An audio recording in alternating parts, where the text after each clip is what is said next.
Welcome back to our summer sketching series. Hey y'all, it's Liz again, artist and friend of the Cornell Lab of Ornithology, and today I'm going to walk you through doing a drawing of a saw-whet owl. As with all of my drawings, I'm starting beak first and then building out the shapes from there.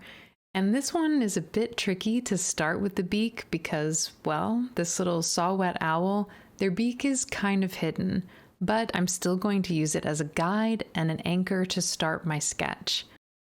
So I've sketched in where the beak is and the lines that go up to their closed eyes, and now I'm starting to build out the bird from there.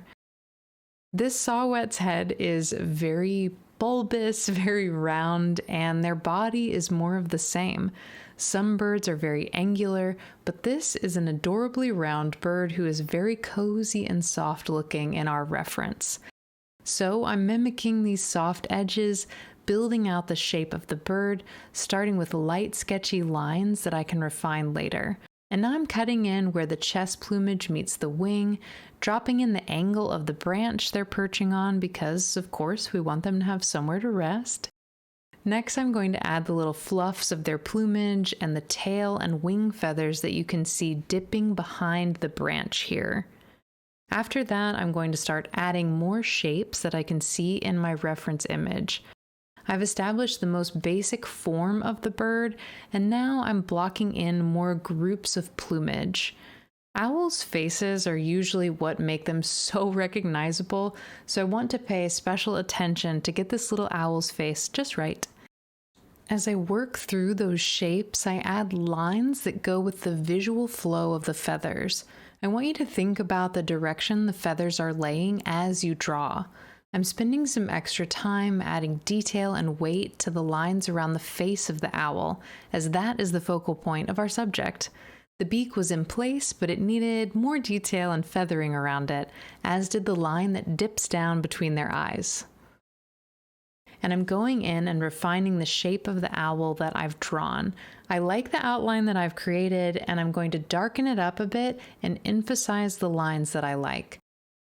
I'm also cutting in areas of groups of plumage that I'm going to want to add some detail to. And I'm trying to add a fluffy edge to the outside of the owl to make them look nice and soft like they do in our reference image. Now I'm adding some solid and intentional lines for those more structured areas of plumage in the tail feathers and the wing.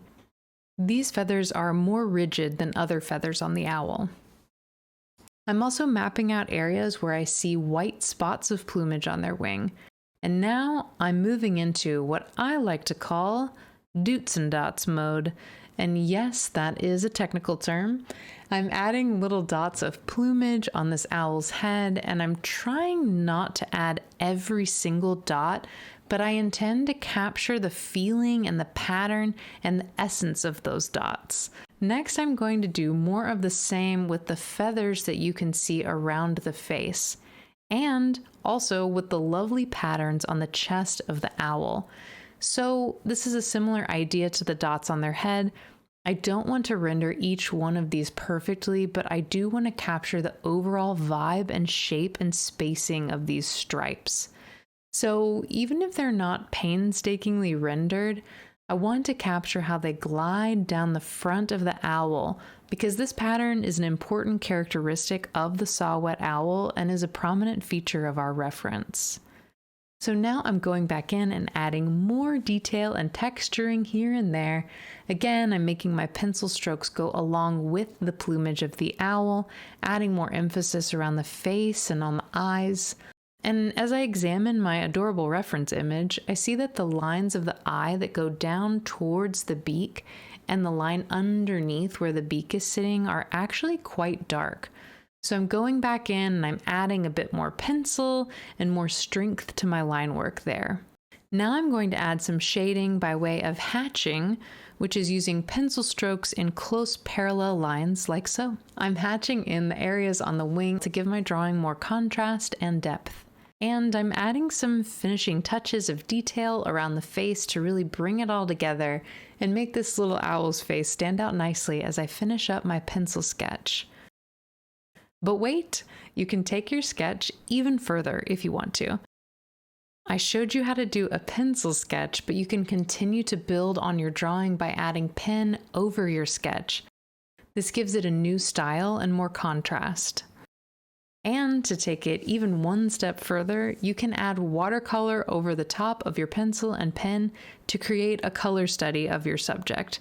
This owl is quite an inspiration. I hope this has sparked your creativity. Happy drawing, y'all!